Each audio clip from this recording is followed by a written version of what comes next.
Bill Clinton, George Bush, کتنے امریکی صدر ہیں؟ کیا ان کے نام پہ کوئی سڑک ہے؟ کیا ان کے نام پہ کوئی سرکاری ادارہ ہے؟ جم میٹس نے ستمبر 2019 میں ایک کتاب لکھی اور پاکستان کی رہنماؤں کے حوالے سے جو بات انہوں نے کی ہے بڑی شرمناک ہے۔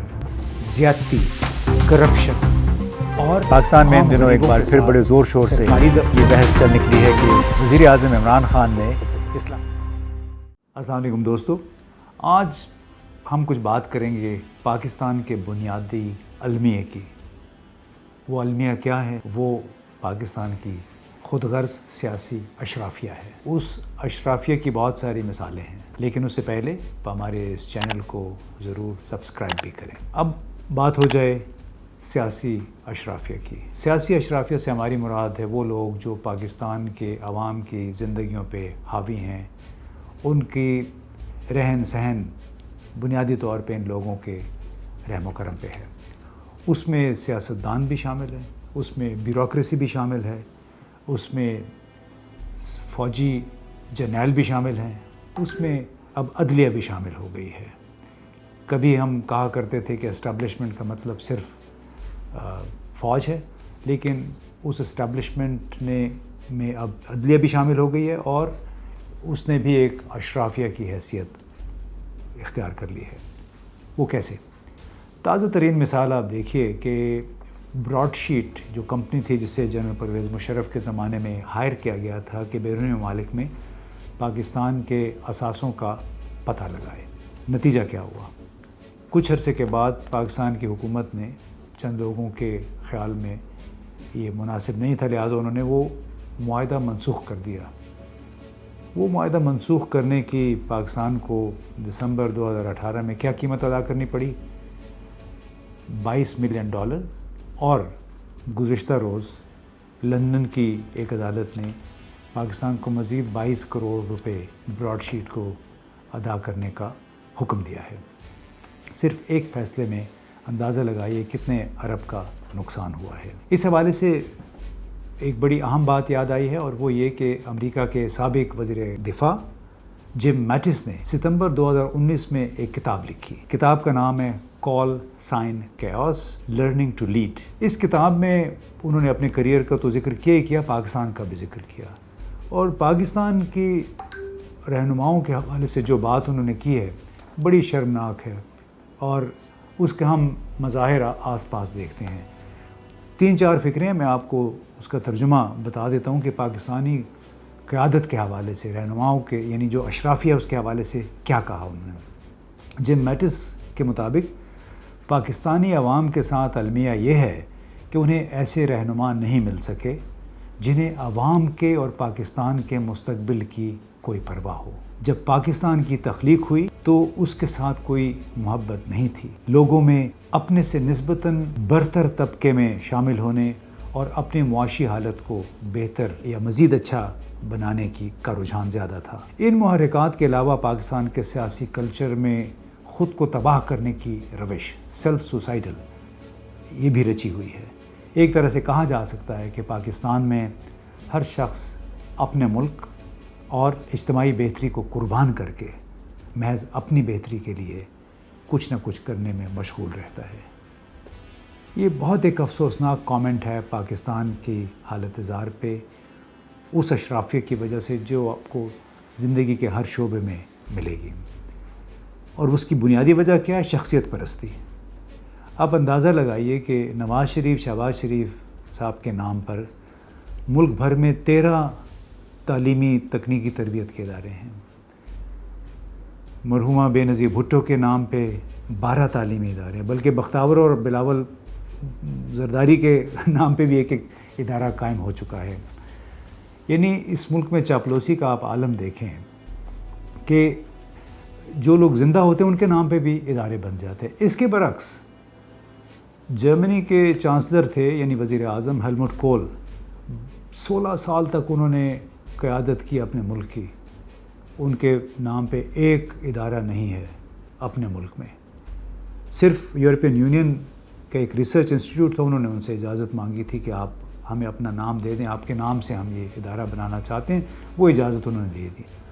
موجودہ چانسلر انگیلا مرکل نے ہر مرتبہ اس قسم کی موو کی مخالفت کی. انہوں نے کہا کہ میرے نام پہ کچھ نہیں بنے گا, میں ابھی زندہ ہوں. بل کلنٹن, جارج بش, کتنے امریکی صدر ہیں, کیا ان کے نام پہ کوئی سڑک ہے, کیا ان کے نام پہ کوئی سرکاری ادارہ ہے؟ لیکن ہمارے ہاں شاید کوئی بابا آدم ہی نرالا ہے.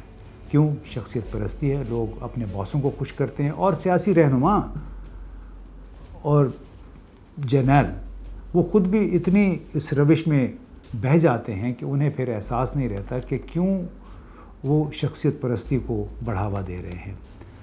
اب براڈ شیٹ تو تازہ ترین واقعہ ہے. اس سے پہلے آپ دیکھیں کہ ریکو دیکھ کے حوالے سے ہماری سپریم کورٹ نے ایک فیصلہ کیا, مطلب یک طرفہ طور پہ اس معاہدے کو منسوخ کر دیا, جس کے نتیجے میں بین الاقوامی ثالثی عدالت نے پاکستان کو تقریباً $6 ارب کا جرمانہ کیا ہے. ابھی وہ مسئلہ چل رہا ہے, شاید پاکستان نے چیلنج کیا ہے, لیکن ہماری اس اشرافیہ عدالتی اشرافیہ کو دیکھیں کہ 4-5 ججوں نے اس وقت سوچا نہیں ہے کہ جب معاہدے ہوتے ہیں اس میں باقاعدہ انٹرنیشنل آربیٹریشن یعنی ثالثی کے لیے تیسری جگہ کا انتخاب کیا جاتا ہے. باقاعدہ معاہدوں میں لکھا ہوتا ہے کہ اگر کوئی تنازع ہوگا تو یہ معاملہ باہر جائے گا. ان لوگوں نے یہ فیصلہ کرتے وقت, یعنی اسٹیل مل کا کانٹریکٹ تھا یا یہ ریکودک کا معاملہ تھا, اس کے منصوبے کینسل کرتے وقت یہ نہیں سوچا کہ لامحالہ اس سے بدنامی پاکستان کی ہوگی اور پاکستان ہی کو یہ نقصان بھرنا پڑے گا اگر جرمانہ ہو گیا. جہاں تک اب اشرافیہ کی بات ہے تو آپ دیکھیے, چاہے وہ لندن ہے, دبئی ہے, نیو یارک ہے, جنیوا ہے, فرانس ہے, ہر جگہ پہ ہمارے سیاستدانوں کی, ہمارے بیوروکریٹس کی جائیدادیں بھی ہیں, ان کے بچے بھی ہیں. تو یہ بالکل اس سے بات وہ ثابت ہوتی ہے جو جم میٹس نے کہا, یعنی امریکی وزیر دفاع نے کہا کہ یہاں پہ سیلف انرچمنٹ, یعنی یہاں کے حکمران اور ان حکمرانوں میں بیوروکریٹ بھی شامل ہیں, خود کو امیر کرنے کے لیے, اپنے اثاثے بڑھانے کے لیے زیادہ سوچتے ہیں, پاکستان کے بارے میں کم سوچتے ہیں. اس طرح وکیل ہیں, اب کوئی ان سے پوچھے کہ آپ کتنی فیس لیتے ہیں بڑے بڑے کیسوں میں, وہ فیس کیش کتنی ہوتی ہے اور چیک کتنا ہوتی ہے, نہیں آپ ٹیکس کتنا اس میں سے بچاتے ہیں اپنے لیے. بہت سارے ایسے معاملات ہیں جس میں ہماری اشرافیہ نے چن کے ادارے تلاش کیے اور وہاں سے پیسے بنائے, وہ پیسے باہر بھی. یہ پیسے کیسے باہر جاتے تھے؟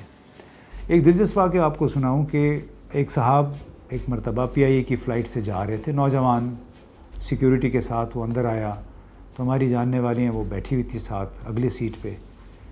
تو اس نوجوان کے پاس ایک بریف کیس تھا. بریف کیس میں کیا تھا وہ سوچتی نہیں کہ انہوں نے اس نے اپنے پاؤں میں کیوں اوپر بھی رکھ سکتا ہے. تو کہتے میں نے وہ خاتون نے کہا کہ میں نے نوجوان سے کہا کہ بیٹا اس کو آپ اوپر رکھ دیں ریک میں, ہیڈ ریک میں. تو اس نے کہا کہ نہیں, انکل نے منع کیا ہے کہ یہ اس کو چھوڑنا نہیں ہے. کچھ دیر کے بعد وہ باتھ روم گیا تو باتھ روم بھی وہ بریف کے ساتھ لے کے چلا گیا. 2 دفعہ جب اس نے یہ کیا تو ان خاتون نے ان سے پوچھا کہ بیٹا آخر اس میں ہے کیا جو آپ یہ, تو اس نے کہا جی اس میں $. ہیں. آپ کو یہ بتاؤں کہ ایک بریف کیس میں تقریباً $5 لاکھ آتے ہیں, اور یہ بات ہے پیپلز پارٹی کے دور اقتدار کی, 2008 سے 2013 کے درمیان کی. اس وقت اس طرح بریف کیسوں میں جاتے تھے $, اور وہاں پہ چاہے وہ لندن تھا یا نیو یارک تھا یا واشنگٹن تھا, ہماری سفارت خانوں کے لوگ VIP کا ٹیگ لگا کے ان لوگوں کو وہاں سے کلیئر کرواتے تھے. تو 2013-14 تک یہ TT کا کاروبار بھی پھر بہت ہوا. آپ سنتے ہوں گے TTوں کا کاروبار ہے. اور پھر ہمارے یہ رہنما بھی ہیں دنیا بھر میں, اگر کسی نے ایسی بات کی ہوتی تو اس شخص کو شاید گھر میں داخل نہ ہونے دیا جائے, جو حمزہ شہباز نے اور شہباز شریف صاحب نے کی عدالت کو جو بتایا TT اکاؤنٹس کے حوالے سے کہ ان کے اکاؤنٹس میں اتنے پیسے کدھر سے آئے. دونوں نے ماشاءاللہ یہ کہا کہ ہمیں تو پتہ نہیں ہے کہ یہ پیسے کہاں سے آ رہے تھے.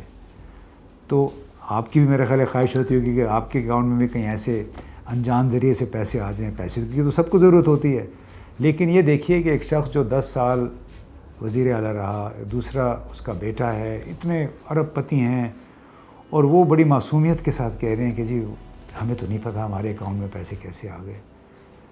کیا آپ اس بات کو پہ یقین کریں گے؟ اور کیا اس موقف کے ساتھ بھی پھر لوگ ان کو قبول کریں گے؟ اور صرف یہ